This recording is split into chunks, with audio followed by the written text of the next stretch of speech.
Hello everyone, peace be upon you. Before we begin, don't forget to hit the like button and subscribe, and stay with me until the end of the story. Also, leave a comment telling me which city and country you're watching from. I'd love to see how far my story has reached. For those of you who have already subscribed, I sincerely wish you good health, ease in all your affairs, abundant blessings, and may all your hopes and dreams come true. Amen. Now, let's begin the story. The Arizona desert was merciless that summer, heat waves rising off the sand like the air itself was burning. At Fort Caldera training range, the silence was broken by the steady hum of engines, soldiers shouting commands, and the metallic click of rifles being checked.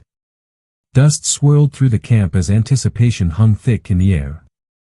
A special event was about to take place, one that had already stirred curiosity across multiple branches of the military. 2 Marine snipers against 20 Navy SEALs. It sounded impossible. But that's exactly why everyone was here. Captain Morgan Vance stood near her tent, tightening the strap on her rifle case.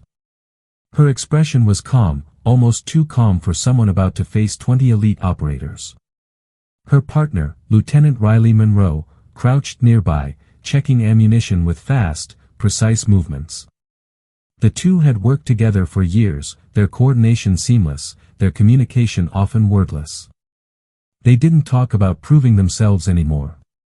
They had done that 100 times. But this was different. This was public. On the other side of the range, Commander Ethan Caldwell's team of Navy SEALs arrived in formation. Dust rolled behind their trucks as they stepped out, tall and confident, the kind of men who had seen every kind of battlefield. Their leader smirked as he looked across the distance. "So these are the Marines we're supposed to be afraid of," he said, his tone casual but laced with arrogance. Some of his men chuckled. Others adjusted their gear, pretending not to care. Colonel Grant Whitmore, the senior officer overseeing the event, gathered everyone near the Central Command tent. His voice carried authority even without shouting. 50 targets, spread over 5 miles of desert terrain, he began. Range from 100 to 1,000 yards. 6 hours to complete. Every hit counts as 1 point. Every miss costs you half. He paused, scanning both sides. No advantages. No excuses. May the best shooters win. The crowd murmured. The SEALs exchanged confident glances. Riley leaned closer to Morgan, whispering, "They think this is a joke." Morgan replied softly, "Then let's make sure they remember the punchline." That night, the desert cooled under the stars. The hum of generators faded, replaced by the whisper of wind against the tents. Morgan lay awake, staring at the canvas ceiling. She thought of every time she had been underestimated. Every comment that began with, "Not bad for a woman." Her father's words echoed in her mind, "You'll have to be twice as good to be seen as equal." She smiled faintly. "Twice. Tonight, I'll be 10 times better." Outside, Riley was still awake too, sitting cross-legged with her rifle across her lap. The weapon gleamed under the moonlight, clean, flawless. She whispered to herself, "We're not just competing. We're proving something they'll never forget." At dawn, the first light spilled over the horizon, painting the desert gold. Helicopters circled overhead, cameras ready, reporters setting up behind the observation line. The air buzzed with tension and pride. The SEALs lined up at their starting point, confident as ever. Morgan and Riley approached quietly, their movements measured, their faces unreadable. Colonel Whitmore raised a whistle to his lips. The moment stretched, silent, still. Then, the sharp sound cut through the air. The challenge had begun. The SEALs moved fast, spreading out in squads, dust rising in their wake. Morgan and Riley didn't move. Not yet. They watched. Listened. Calculated. "Everyone's rushing," Riley muttered. "That's how mistakes happen," Morgan replied. She adjusted her scope, her eyes narrowing toward the distant ridges. "Let them run. We'll make every shot count." The desert stretched endlessly before them, 5 miles of blazing heat, hidden targets, and silent judgment. The Marines against the SEALs. 2 women against 20 men. And as the sun climbed higher, Morgan and Riley began their slow, deliberate crawl forward, 2 shadows blending with the sand, ready to turn out into history. Morgan and Riley slid off the start line like ghosts, letting the SEAL squads kick up dust and noise while they stayed low and invisible. Heat shimmered over the ridges. Radios crackled in the distance. The scoreboard blinked awake on the observation line, empty for a breath, then the first SEAL hit registered. Then another. A ripple of cheers. Riley smirked without looking up. They're sprinting. Morgan pinched a bit of sand, let it fall. Winds quartering right. 8 miles an hour. Mirage kicking in by the far rocks. We wait. Across the basin, Caldwell raised binoculars, chin tilted like he already owned the desert. His men pushed hard toward the obvious metallic glints near mid-range. It was smart for early points, but it was loud. They were exposing movement, rhythm, and tells. Morgan watched one squad overshoot a contour line and leave boot marks on a slope. She tapped Riley's arm.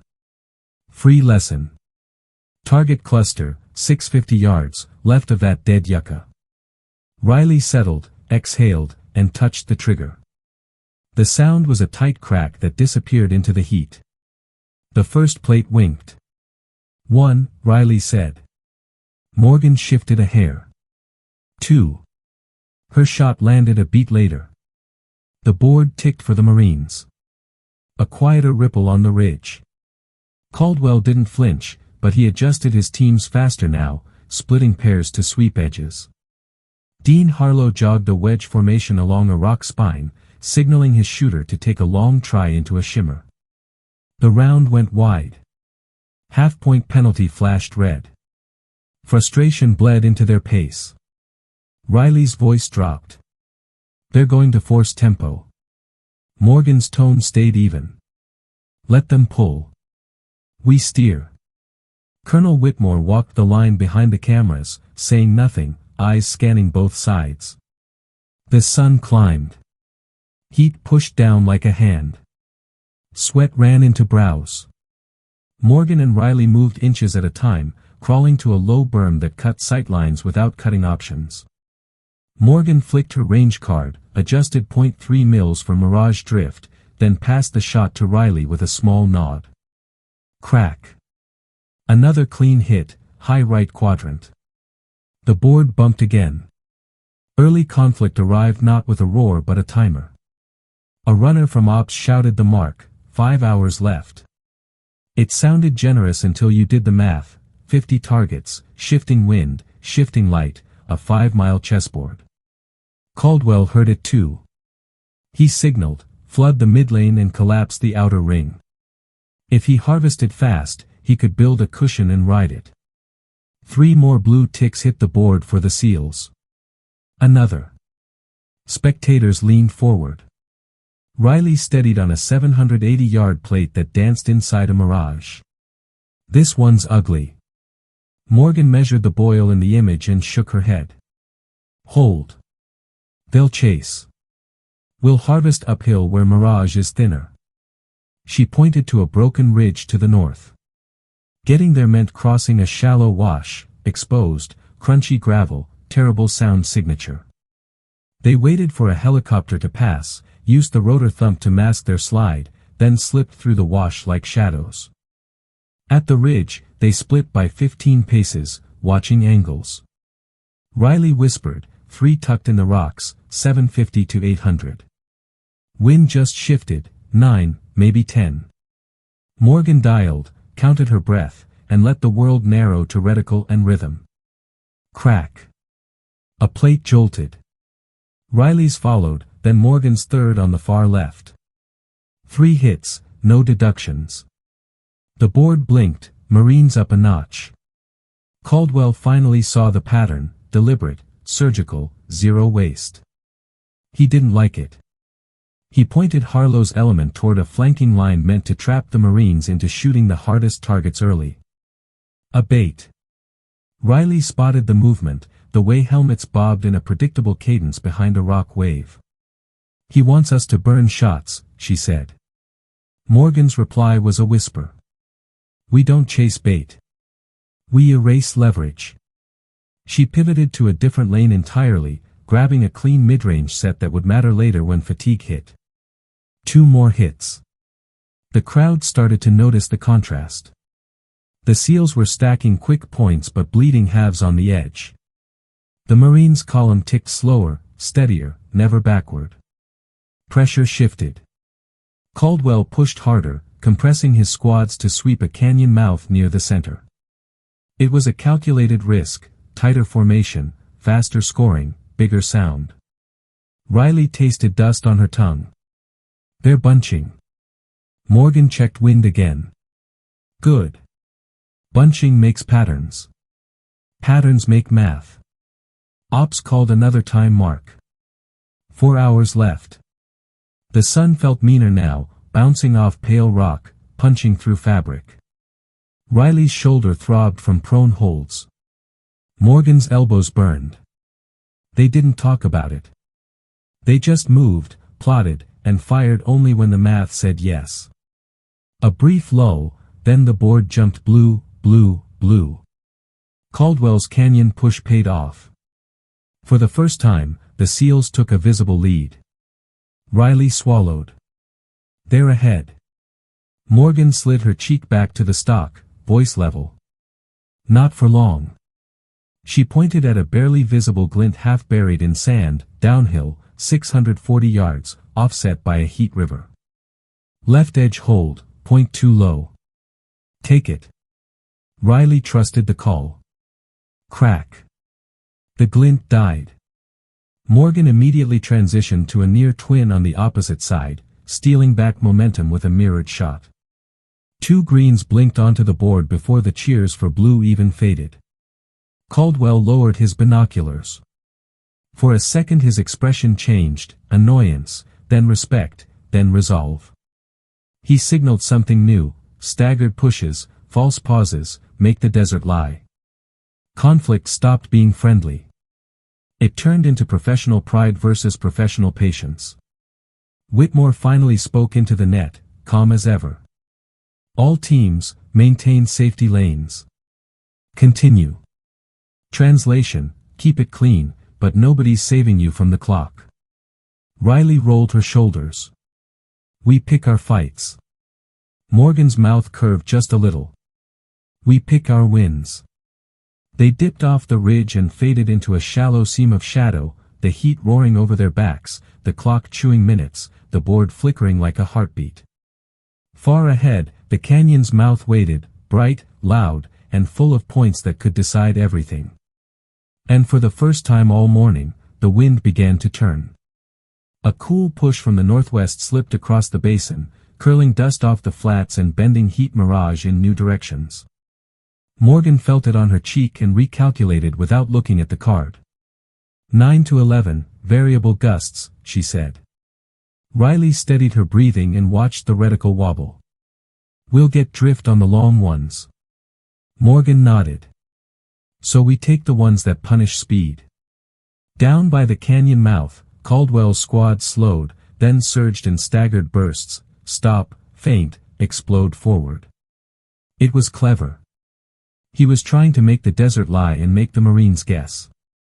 Dean Harlow led a 3-man slice along a broken ledge, cutting angles that would corner anyone pushing the center line. Riley tracked them, tempted. "We can clip their route with those 2 plates near the brush." Morgan shook her head. "That's bait. We hit the rim. If they commit, they'll expose 4 more. We trade 2 for 4. Ops called the clock again, 3 hours, 46 minutes. The sun climbed past ruthless into punishing. The air felt heavy. Every inch of metal was hot to the touch. The scoreboard flickered, 2 blues, a red penalty, then a green. The ridge crowd made small noises now instead of cheers. They were feeling the grind too. Morgan and Riley slid to a shallow saddle that gave them a sliver view into the upper canyon. The wind here had teeth. Mirage boiled hard above the heated stone, making targets swim. Riley squinted. 790 looks like 950. Morgan adjusted. 0.4 mils low, 0.2 right. Hold hard edge. Commit on the exhale. Riley trusted the call. Crack. The plate jittered into stillness. The board blinked green. Morgan took the twin on the far right before the air changed again. 2 greens, no penalties. Caldwell responded with pressure. He pushed a squad through a shady ribbon where wind died for 5 seconds at a time. It gave his long shooters a window to clean up mid-range pairs. The board answered, blue, blue, blue. Riley felt the pull to chase. They're stacking. Morgan kept her voice level. They're paying for it in seconds and stress. We don't. Fatigue started to stalk the edges. Riley's shoulder burned from the constant prone tension. Morgan's left elbow throbbed against rough stone. A mouthful of warm water felt like glue. They rationed words. A gust hit hard and stripped sand off the saddle, stinging their faces. The rifle bolts sounded louder in the thin air, each cycle a small promise that had to be kept. Then a small problem turned big. Riley's mag didn't seat cleanly after a low reload, and the first squeeze gave a dead click. She froze, exhale trapped. Morgan didn't look, just covered the lane. Fix it. Riley popped the mag, cleared the feed lips, seated with a firm heel, racked, settled. 10 seconds gone. Her pulse thumped against the stock. Back on. Morgan didn't waste the moment. Take the left tilt. Go now. Crack. Clean. Crisis contained. Caldwell tried something new, false silence. He pulled his squads behind cover long enough to make the ridge think momentum had died, then burst 3 teams at once across different elevations. For 60 seconds the board lit blue like a slot machine. Whitmore said nothing, but his jaw tightened a fraction. Riley's mouth was dry. We're behind again. Morgan lined up a long sliver target no wider than a forearm. For a minute, she said, and broke it with a single round. They moved. The route down into the canyon shoulder was noisy with pea gravel and brittle stems. Timing had to be exact. They waited for a rotor wash to roll back in from a loitering bird and slipped 3 body lengths during the thump, froze, slid again. Heat hammered their backs. A distant voice on the seal net carried on the wind, collapse left. Collapse left. Then the gusts ate it. At the shoulder, the view widened into a clutter of partial plates tucked into bad angles. Wind here didn't just drift, it swirled. Mirage ran like water. Morgan switched to holds instead of dialing, talking Riley through quarter-mil edges and tiny favors from the gusts. Crack. Hit. Crack. Hit. 1 passed. They let it go. No panic. Take the next 2 that fit the math. The board crept green. A dust devil broke loose in the basin and walked toward the canyon mouth, a thin column that dragged grit into a spinning curtain. Caldwell pushed to beat it, and his shooters rushed 3 long tries. 2 penalties flashed red. The third clipped in by luck. Riley exhaled. They blinked. Morgan answered, we don't. Ops called the mark again, 2 hours, 58 minutes. Enough time to lose focus. Not enough time to fix sloppy choices. Sweat ran into Riley's eye and burned. She blinked hard, refound the reticle, rode the wobble, pressed. Another hit. Morgan took a hard offset at 8:15 through broken light, felt the gust back off 1/2 mile an hour, and sent it. Steel twitched. The ridge murmured. Caldwell adapted, because professionals do. He thinned his lines, stopped chasing canyon points, and started stealing the rim they had claimed. It was the right move. He's learning us, Riley said. Morgan watched Harlow cut a clean angle and respected it with a small nod. Good. Make him pay full price. She pivoted again, abandoning a juicy pear to keep initiative, and harvested an ugly low plate that nobody wanted. The board ticked green in a way that hurt morale more than numbers. The wind eased, then punched, then curled as if the desert was breathing. Time slid. The gap yo-yoed inside 10 points. Their water was almost gone. Their knees were raw. The barrel shimmer looked like a mirage inside a mirage. Choices narrowed to discipline or drift. Morgan kept them on the rail. Last lane on this side, she said, eyes never leaving glass. Riley answered with a tired grin. Then we take the mouth. Morgan's mouth twitched. We take the game. They broke position together, low and fast, angling for the bright throat of the canyon where sound pooled, where mistakes got loud, and where Caldwell waited with a plan he hadn't shown yet. As the wind, fickle as ever, began to shift again, the canyon mouth brightened like a stage. Sound pooled there, footsteps, clipped radio calls, the rattle of gravel rolling off ledges. Morgan flattened behind a chalky boulder and watched dust lift in thin veils, the kind that meant gusts would come in pulses. Riley slid beside her, cheek to stock, breathing steady. This is where he wants us, she said. Morgan didn't argue. Good. We'll make him regret it.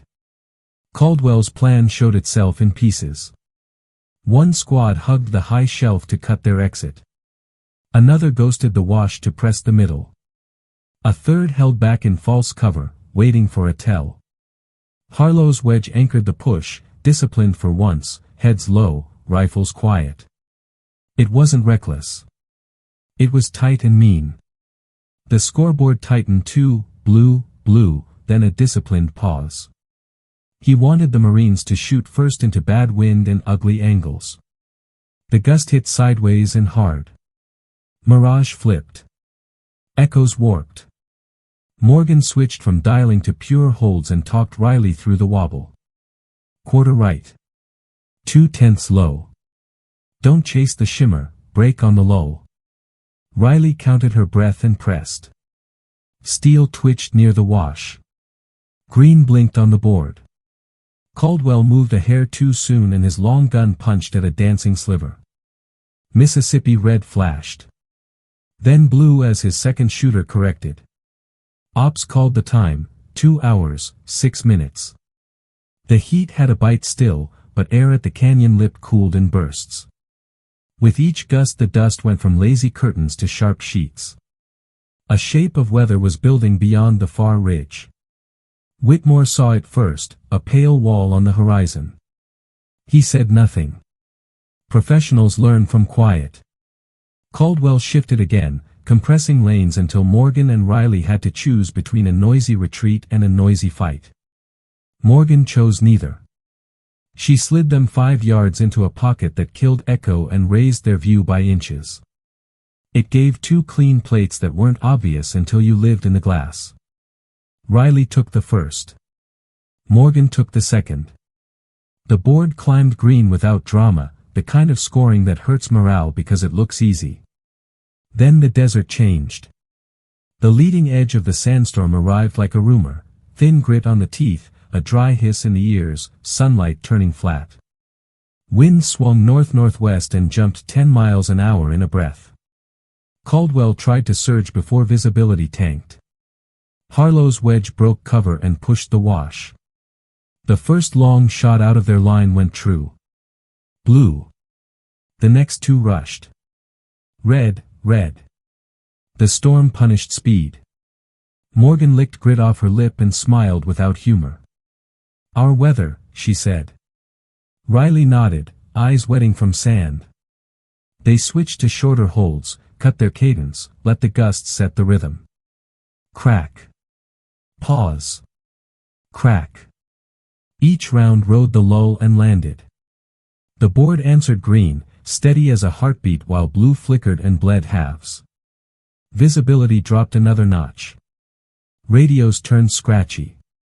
Even footsteps sounded wrong, muffled and close at once.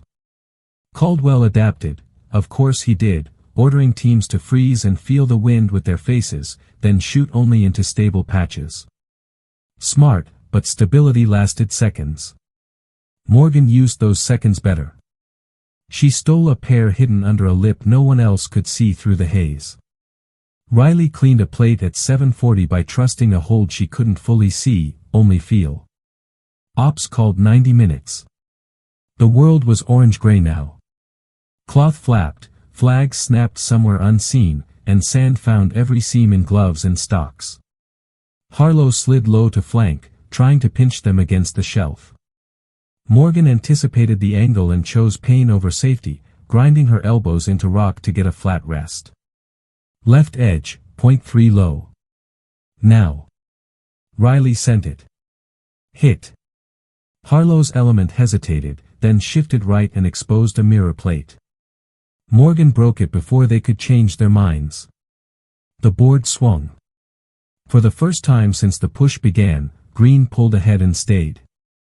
Caldwell stared into a moving wall and recalculated on the fly. He threw his last clean attempt at a long split target and caught it by skill and stubbornness. Blue ticked. Respect earned. But seconds later the storm swallowed the lane he needed. Whitmore finally keyed the net, voice even. All teams, conditions remain within safety. Continue. Translation, the storm was part of the test. Riley's voice was a rasp now. How many left?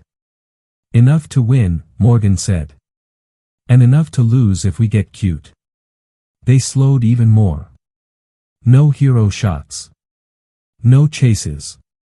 Just the right math in bad air. The crowd on the ridge had turned into silhouettes behind dirty glass. Every cheer was a muffled thud. In the chaos, discipline read like courage.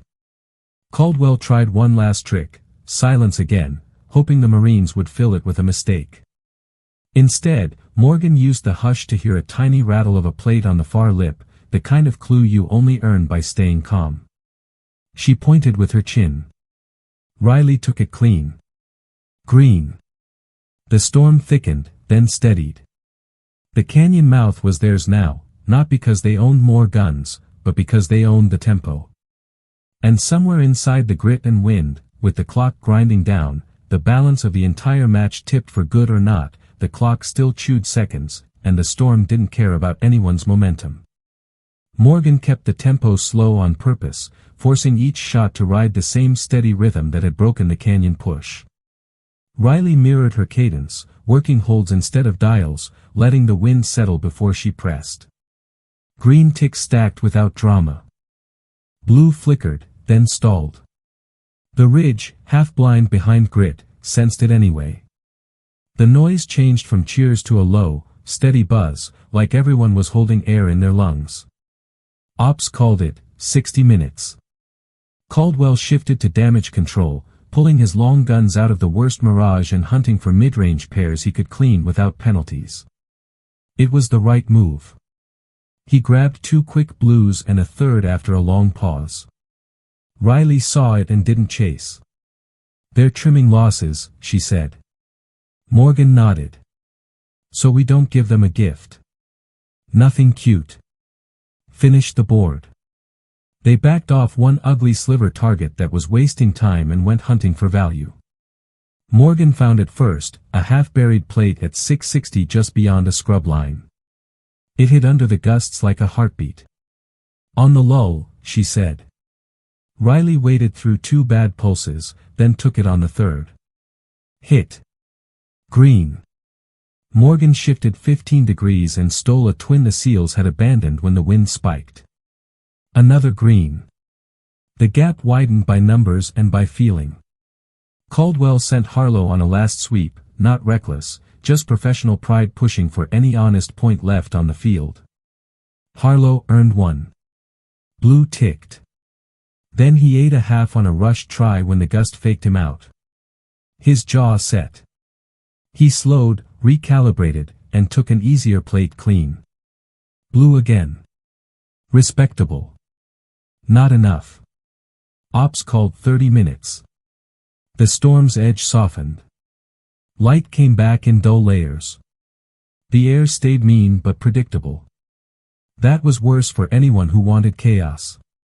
It was perfect for two shooters who made a living on clean math. Morgan checked water, one swallow each. Riley shook her head. Save it for the walk-off. Morgan smirked. We're walking, she said, and pointed at a last cluster tucked along the mouth. Two required a left edge favor. One wanted a stubborn .3 low that looked wrong to the eye and right to the reticle. They took all three with the same dry, unhurried timing. The board answered green, green, green. Caldwell lowered his binoculars and accepted the reality with a short nod no one saw. He spread his hands to his nearest element, palms down, steady, finish clean, no dumb penalties. They did. The last blue of their day popped onto the board like a period at the end of a sentence that had already landed. Ops called 10 minutes. Whitmore stepped closer to the line, not to interfere but to be present when it ended. Morgan scanned for anything they had missed. One plate remained at a bad angle, hammered by the last petty gusts. She could force it and risk a half, or she could let it sit, daring the clock to run out on a tiebreak she didn't need. Riley read her mind. We've already said everything, she murmured. Morgan exhaled. Then we let the board speak. They held their positions and guarded against a miracle push. None came. The wind sagged one more time, then leveled. Ops sounded the horn. Just like that, the range went quiet except for the hiss of sand sliding down rock. Cameras reset. Radios unclenched. The scoreboard froze with the margin visible to anyone who could still see through grit. Marines in the lead. Clean, undeniable. Riley rolled to her back and stared up into the pale light like she was checking if the sun had actually returned. Morgan stayed prone another beat, letting her heart fall under her breathing again. Then she safed the rifle and sat up. Caldwell's nearest shooters looked over. No trash talk. No sulking. Professionals recognize professionals. They moved down off the lip, slow and careful on glassy stones.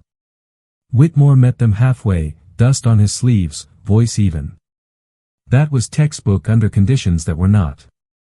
He didn't say more. He didn't have to. A staffer handed Morgan a canteen. She passed it to Riley first. Riley took a sip, then two, then laughed once under her breath, the kind of laugh that releases a knot you didn't admit was there. Caldwell approached with Harlow a step behind. Up close, the storm had drawn fine lines across every face, everyone the same color of desert. Caldwell extended his hand. You controlled the pace, he said. We tried to make you run. You made us think. Morgan shook and kept it simple. Good fight. Riley nodded to Harlow. That rim angle was smart. He shrugged. Didn't cash. She grinned. Next time, maybe. Back at the line, medics checked eyes and hydration. Armor came off. The air smelled like dust and solvent. Reporters edged forward and then stopped when Whitmore lifted two fingers. Briefing first.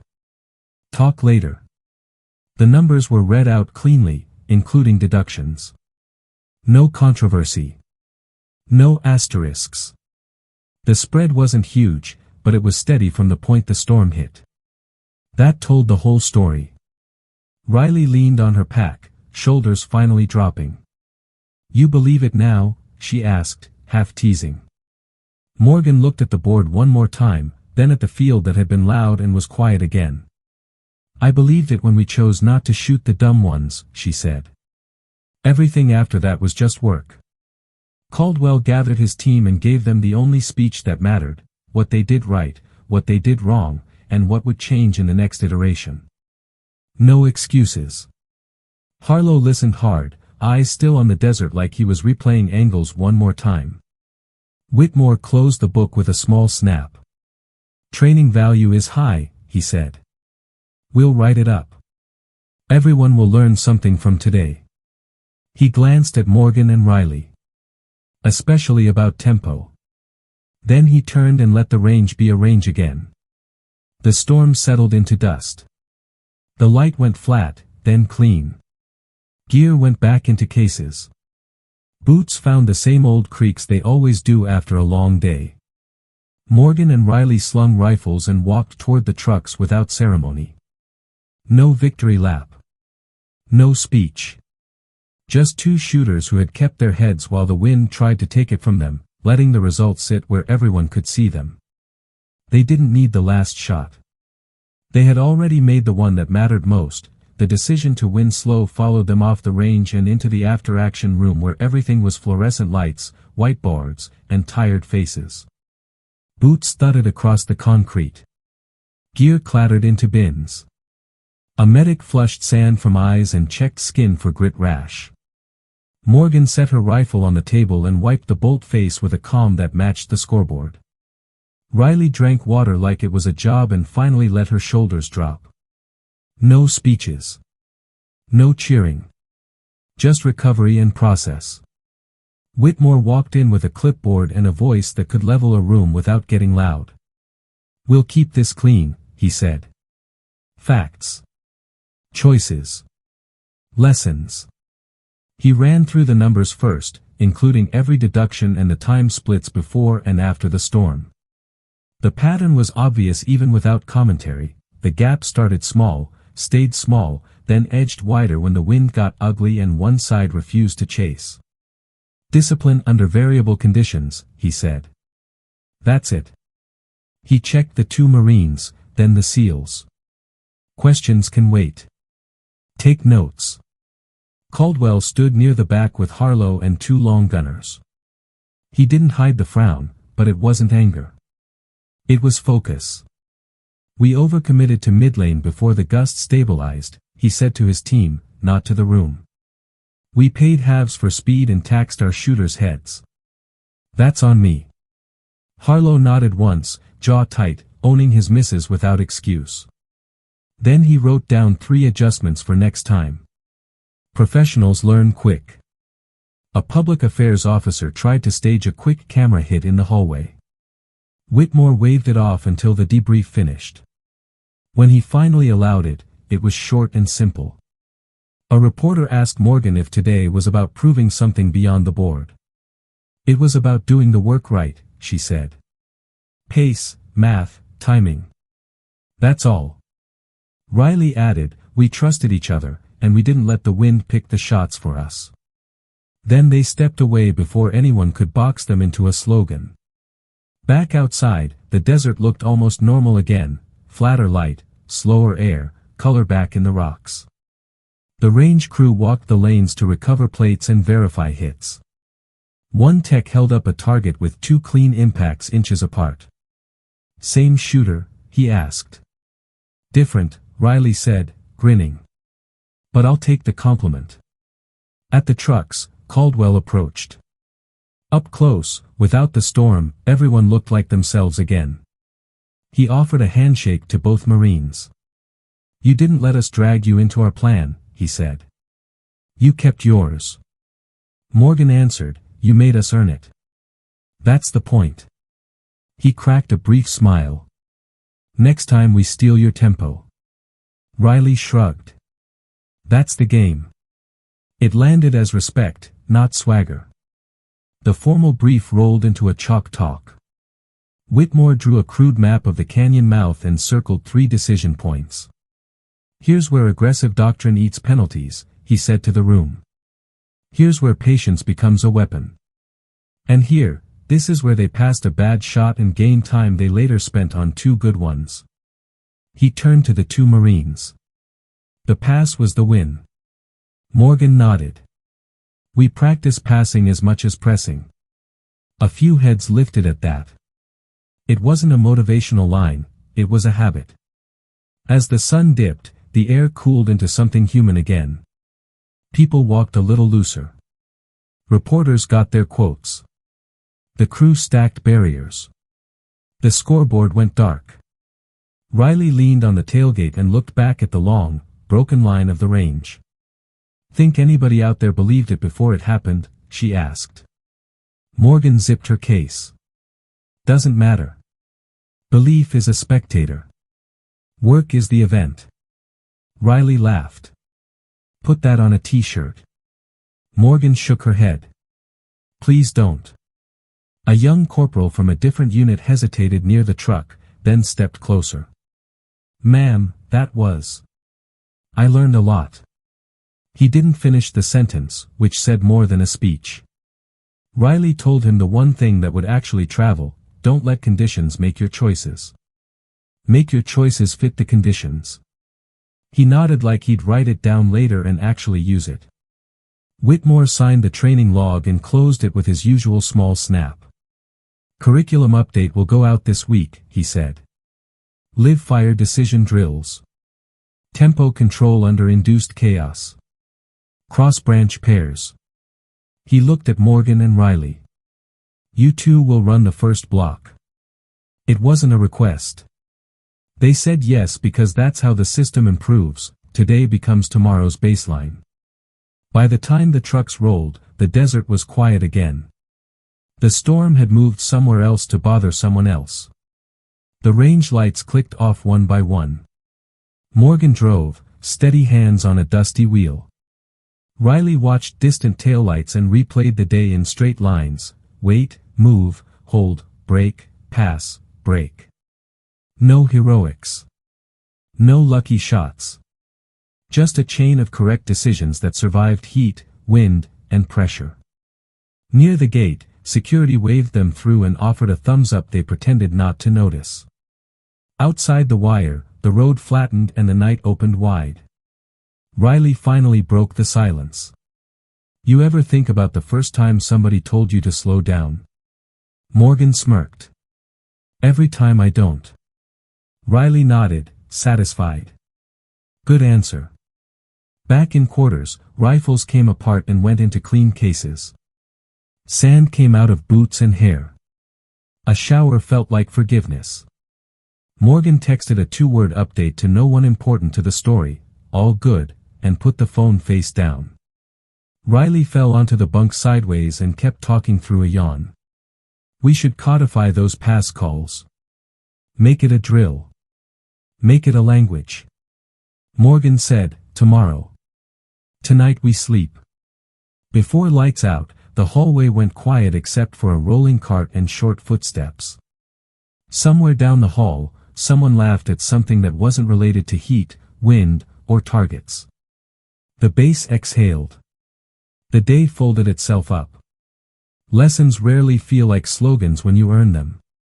They feel like sore elbows, scratched knuckles, clear glass, and a plan that held under pressure. Today proved a simple thing in a loud place: 2 shooters who refuse to chase can beat 20 who can't help it. It wasn't magic. It wasn't luck. It was patience turned into points, restraint turned into control, and tempo turned into a weapon. Tomorrow there would be another range, another wind, another plan trying to pull them away from their own. Morgan would still choose the pass when the shot was wrong. Riley would still break on the low. And anyone watching closely would understand the only message that matters: winning slow is still winning, and sometimes it's the only way the win lasts.